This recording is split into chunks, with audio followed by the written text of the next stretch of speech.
Perubahan energi. Hai teman-teman, salam Neobi. Ada 5 hal yang perlu kita ingat tentang perubahan energi.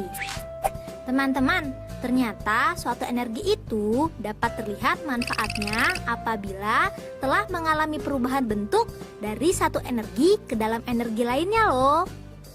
Apa saja ya perubahan itu? Yuk kita bahas satu persatu. Pertama, energi listrik menjadi energi panas.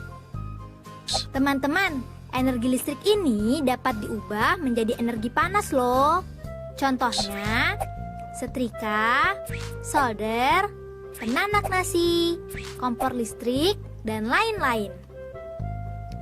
Setrika merupakan salah satu alat yang mengubah energi listrik menjadi energi panas. Digunakan untuk merapikan pakaian yang kusut. Menggunakan alat ini harus berhati-hati ya. Meninggalkan setrika yang sedang menyala sebentar saja bisa membuat pakaian hangus loh. Contoh selanjutnya yaitu solder. Solder merupakan alat bantu merakit atau membongkar alat elektronik yang menggunakan papan PCB. Solder listrik digunakan untuk menyambung kabel kecil pada hubungan yang terputus. Solder biasa digunakan oleh tukang reparasi TV, tukang reparasi radio, tukang servis komputer, dan lain-lain. Penanak nasi juga merupakan contoh energi listrik menjadi energi panas.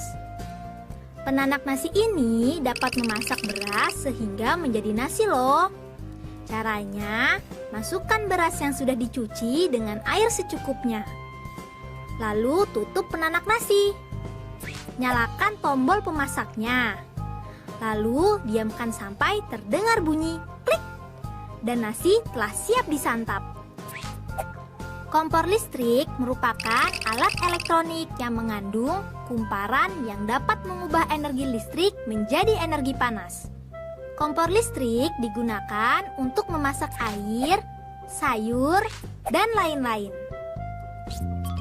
Yang kedua, energi listrik menjadi energi gerak. Energi listrik juga dapat diubah menjadi energi gerak loh.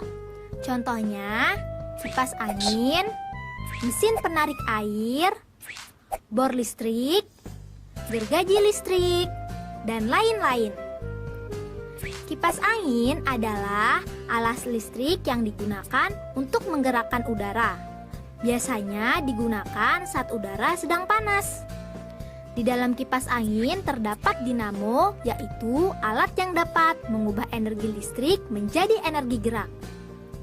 Kipas angin juga sering dipakai untuk mendinginkan mesin komputer loh. Mesin penarik air. Alat ini juga mengubah energi listrik menjadi energi gerak. Dari energi gerak ini dimanfaatkan untuk menyedot air yang ada di dalam tanah untuk dapat naik ke permukaan. Alat selanjutnya yaitu bor listrik. Mata bor berbentuk runcing ini terbuat dari besi. Tidak hanya mampu melubangi kayu saja, tetapi juga bisa melubangi tembok loh.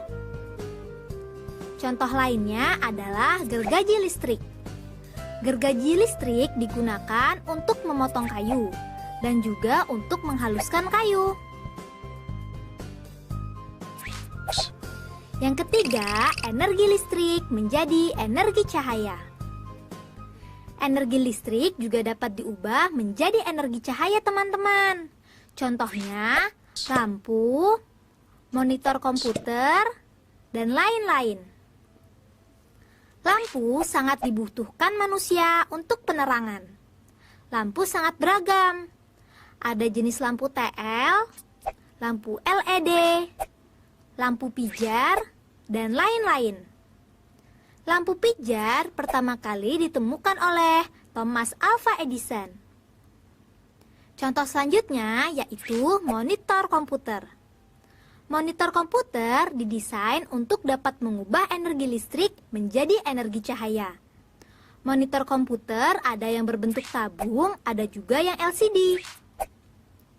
Yang keempat, energi listrik menjadi energi suara. Teman-teman, energi listrik juga dapat diubah menjadi energi suara loh. Contohnya pada radio, televisi, handphone, dan lain-lain.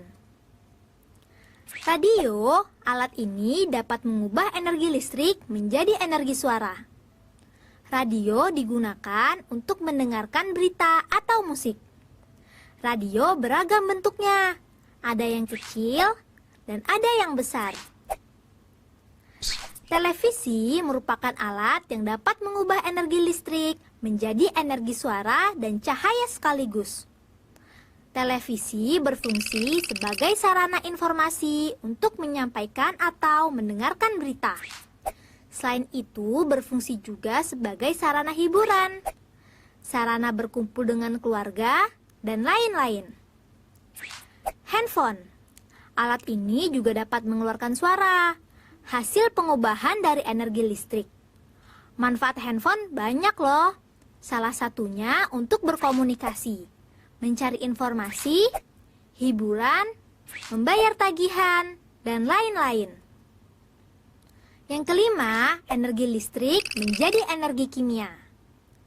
Energi listrik juga dapat diubah menjadi energi kimia dengan alat tertentu. Contohnya, baterai kering, aki atau akumulator, electrolyzer, dan lainnya. Baterai kering. Kegunaan baterai kering sangat banyak, antara lain menyalakan senter, menghidupkan handphone, menyalakan radio, dan lainnya. Contoh selanjutnya yaitu aki. Pada aki terdapat elemen primer berupa elemen kering dan elemen basah yang menjadi tempat terjadinya reaksi kimia. Alessandro Volta adalah fisikawan yang berjasa dalam terbentuknya aki ini. Aki berfungsi untuk menghidupkan mesin mobil, motor, truk, dan lainnya. Electrolyzer juga termasuk dalam kategori pengubah energi listrik menjadi energi kimia, teman-teman. Hal ini karena electrolyzer mampu menyebabkan terjadinya elektrolisis. Elektrolisis yaitu proses pengubahan energi listrik menjadi energi kimia. Alat ini biasa digunakan dalam penelitian di laboratorium dan juga untuk melihat kandungan logam pada air minum. Nah, itu tadi beberapa hal yang perlu kita ingat. Diingat-ingat ya. Be smart, be happy.